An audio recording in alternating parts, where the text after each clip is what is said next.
एक दिन धूप से झुलसते हुए एक बूढ़े बाबा होटल में आए और बैठ गए। बैठ जाने पर एक वेटर को अपने पास बुलाया और पूछा कि बेटा, यहाँ एक प्लेट भोजन का क्या दाम है।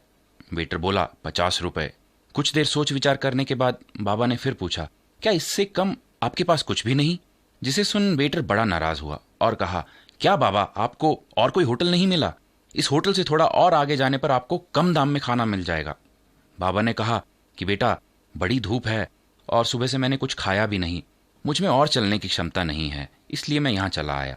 मेरे पास 45 रुपए हैं, अगर इसमें कुछ मिल जाए तो तुम्हारा मुझ पर बड़ा उपकार होगा। गुस्से से बड़बड़ाता हुआ वेटर रसोई में गया और कुछ रोटी, चावल और दाल लेकर आ गया और कहा कि इतने में तो आपको यही मिलेगा। बाबा ने खाने के बाद उस वेटर को 50 रुपए थमा दिए।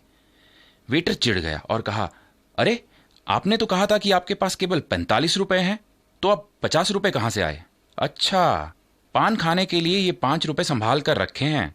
इस पर बूढ़े बाबा हंसे और कहा, नहीं बेटा, ये 5 रुपए तो मैंने तुम्हारे लिए ही रखे थे, मेरे पास तुम्हें देने के लिए और कुछ भी नहीं।